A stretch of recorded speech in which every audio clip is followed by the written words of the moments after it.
Hello and welcome to Mahamaya selection. और आप हमारे साथ जुड़ चुके हैं एसएससी एमटीएस इंग्लिश क्लास में, और आज हम सॉल्व कर रहे हैं एमटीएस के प्रीवियस ईयर पेपर को। चलिए देखते हैं कि आज हमारे पास फर्स्ट क्वेश्चन क्या है। एमटीएस में 25 मार्क्स के इंग्लिश के क्वेश्चंस होते हैं अलग अलग टॉपिक्स के। सो उन पे प्रैक्टिस हमारी काफ़ी, क्योंकि इंग्लिश बहुत ज़्यादा इसमें कोई कैलकुलेशन का पार्ट नहीं होता, इसलिए ये काफ़ी लेस टाइम कंज्यूमिंग है। बहुत कम वक्त में हम इसको सॉल्व करके अच्छे मार्क्स को स्कोर कर सकते हैं और अपना ओवरऑल स्कोर बढ़ा सकते हैं। तो चलिए देखते हैं कि हमारे पास जो फर्स्ट क्वेश्चन है इंग्लिश का वो क्या है। तो जो हमारा फर्स्ट क्वेश्चन है ये एरर डिटेक्शन का है। हमारा क्वेश्चन है, this book stall is very well stocked, you can almost get every book here and no error. ये पूरी की पूरी सेंटेंस हमें दी हुई है, जैसे पार्ट्स में तोड़ा हुआ है, 3 पार्ट्स है हमारे पास और हमें यहाँ एरर फाइंड करना है। तो चलिए देखते हैं कि सेंटेंस क्या है। सेंटेंस है, this book stall is very well stocked. कहने का मतलब कि कोई व्यक्ति है जो एक बुक स्टॉल के बारे में बात कर रहा है और वो ये बता रहा है कि ये जो बुक स्टॉल है हमारी ये वेल स्टॉक्ड है। वेल स्टॉक्ड, अब यहाँ पे ये वेल स्टॉक्ड का मतलब क्या है। वेल स्टॉक्ड का मतलब है कि इसमें स्टॉक काफ़ी ज़्यादा है। स्टॉक ज़्यादा है यानी कि इसमें अलग अलग तरह की बहुत सारी बुक्स हैं। सो आगे है, you can almost get every book hair.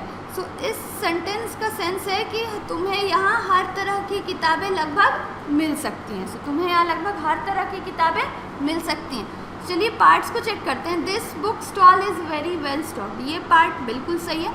यहाँ पे जो इज़ हेल्पिंग वर्ब है ये किसके लिए आया है, ये बुक स्टॉल के लिए है। और बुक स्टॉल क्या है, सिंगुलर है। सो हमारा नाउन भी सिंगुलर है और इसका हेल्पिंग वर्ब भी सिंगुलर है। सो ये पार्ट जो है बिल्कुल सही है। आगे नेक्स्ट पार्ट को चेक करते हैं। You can almost get every book here. So every book here ये बिल्कुल सही है, इसमें कुछ गलत होने जैसा नहीं है। पर यहाँ यू कैन ऑलमोस्ट गेट, ये जो ऑलमोस्ट है ये किसके लिए आया है, ये ऑलमोस्ट जो है हमारा एवरी बुक के लिए आया है। ये ऑलमोस्ट हमारा इस सेंटेंस में एवरी बुक के लिए आया है।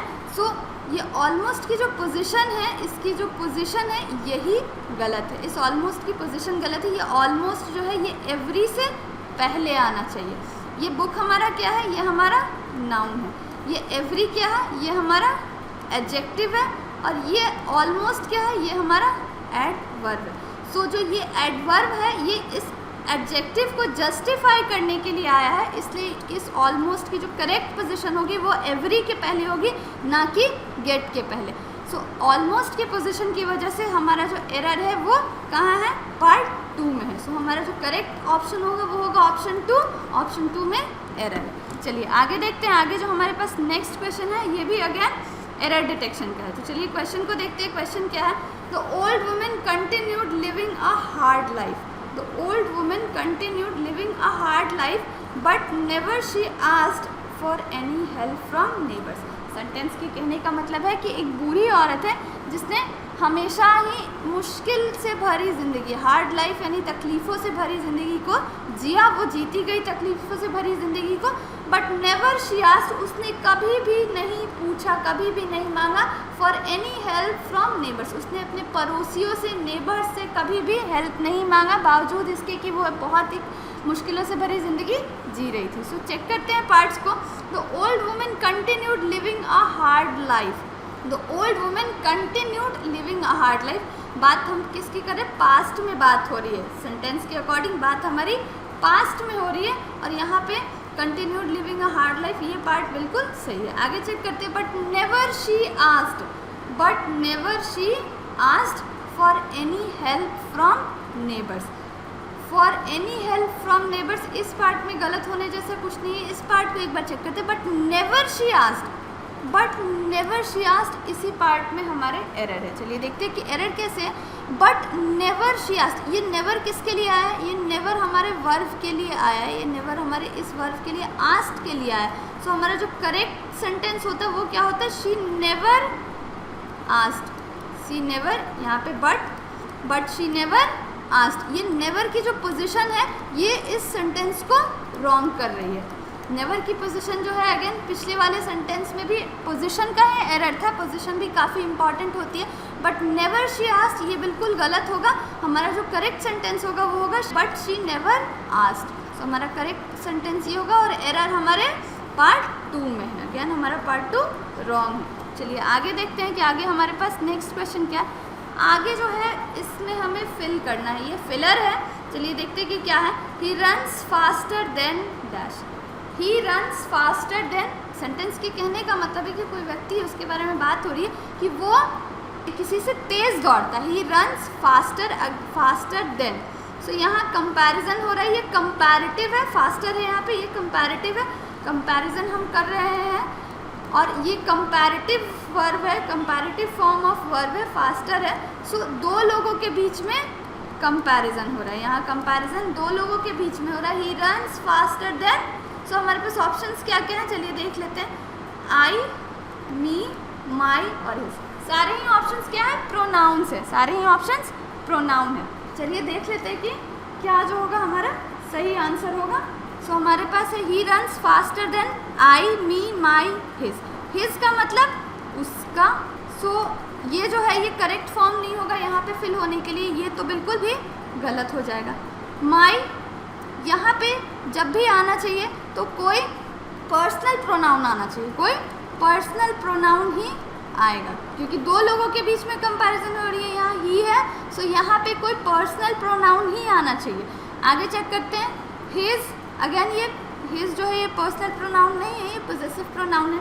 सो ये हमारा रॉन्ग होगा। आगे देखते हैं। माई, अगेन ये भी नहीं होगा। मी, ये भी नहीं। और यहाँ हमारे पास क्या है, आई।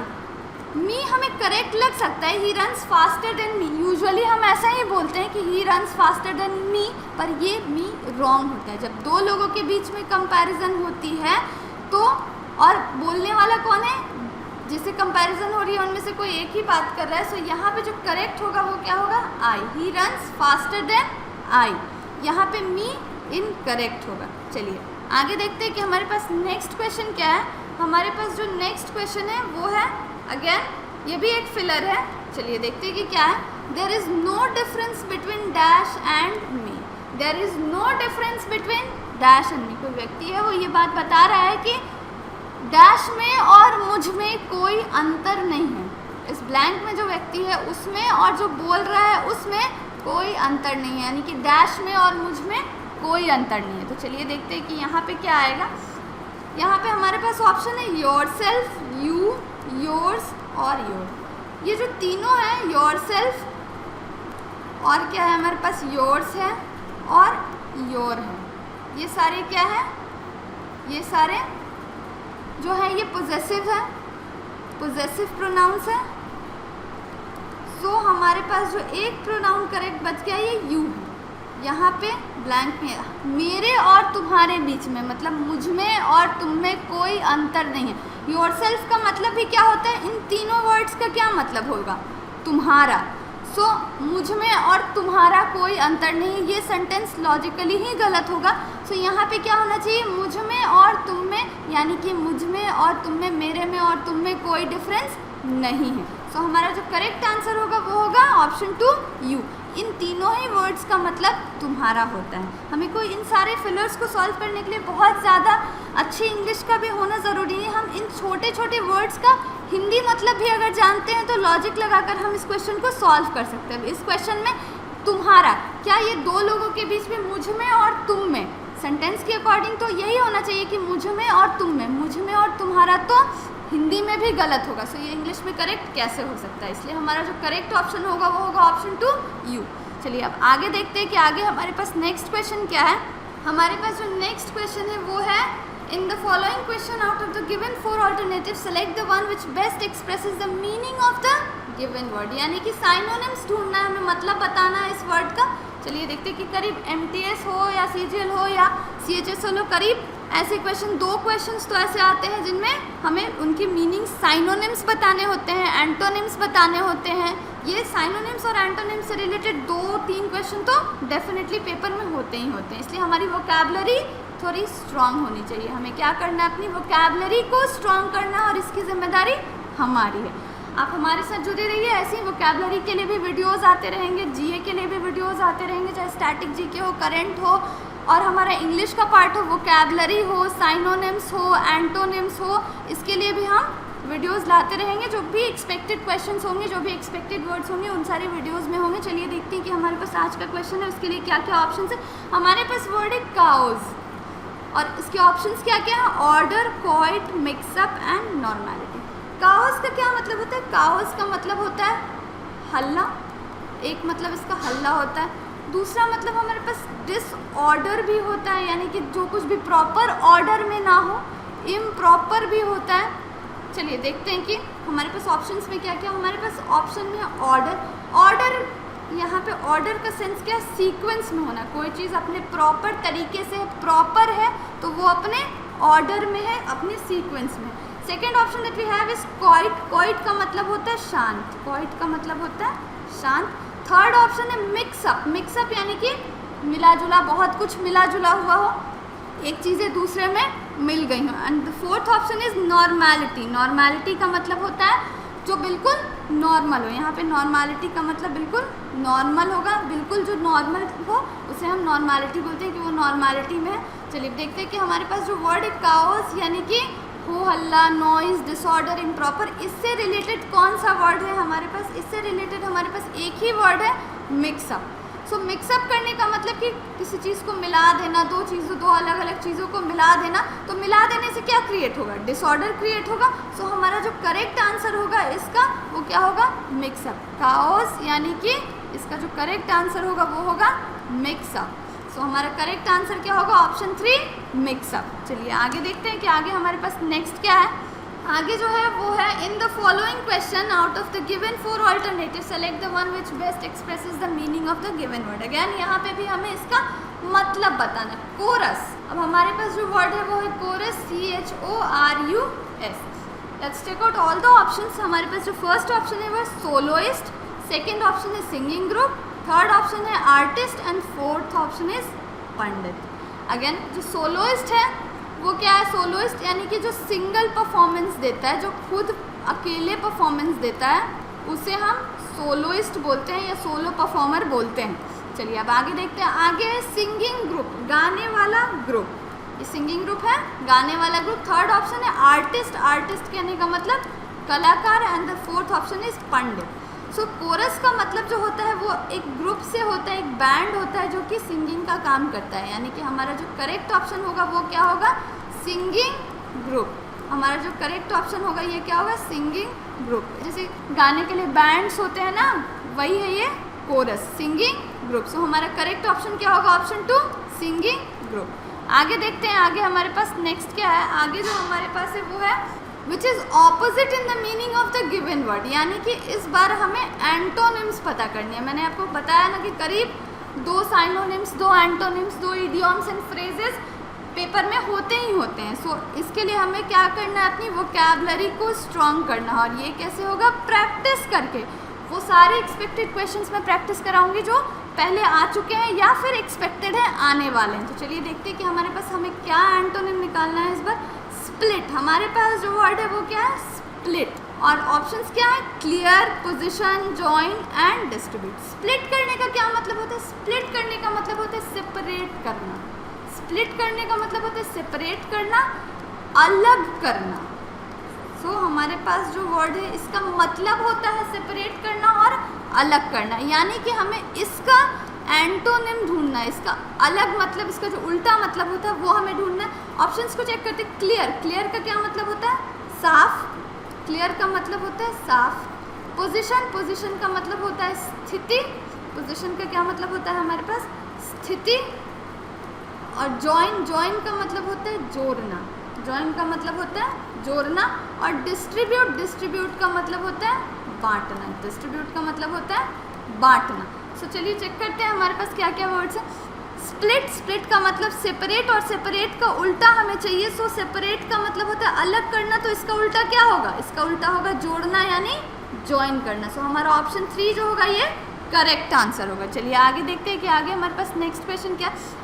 आगे जो है ये इडियम एंड फ्रेज है और इसका मतलब हमें बताना है। हमें एक इडियम या फ्रेज दिया गया है और इसका मतलब हमें बताना है। तो चलिए देखते हैं कि ये हम कैसे करेंगे। हमारे पास जो क्वेश्चन है वो है मेक अ फॉर्चून। हमारे पास क्या क्वेश्चन है? Make a Fortune. फॉर्चून का क्या मतलब होता है? फॉर्चून का मतलब होता है वेल्थ। फॉर्चून का मतलब होता है वेल्थ, समृद्धि या फिर धन दौलत, जो हम बोलते हैं वेल्थ यानी कि पैसा। सो अगेन फॉर्चून का मतलब होता है वेल्थ। सो अब इसमें से ऑप्शंस को चेक करते हैं। मेक अ फॉर्चून यानी कि हम क्या बना रहे हैं? हम वेल्थ बना रहे हैं, हम क्या बना रहे हैं, वेल्थ बना रहे हैं। So let's check out options.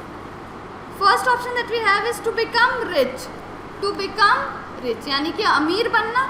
Second option boasting, third option unavoidable, reviewing leisurely, fourth option. क्या ऑप्शंस को चेक करने की ज़रूरत है? हमारे पास क्या वर्ड है, हमारे पास है फॉर्चून, मेक अ फॉर्चून यानी कि मेक वेल्थ। अब वेल्थ बनाएंगे तो ऑब्वियसली क्या होंगे, रिच होंगे, वेल्थ बनाएंगे तो रिच ही होंगे ना। सो हमारा करेक्ट ऑप्शन क्या होगा, ऑप्शन 1। सो जो भी इडियम्स एंड फ्रेजेस होते हैं, बहुत सारे ऐसे इडियम्स एंड फ्रेजेस होते हैं जिनके वर्ड से हम उसका मतलब पता कर सकते हैं, मतलब निकाल सकते हैं।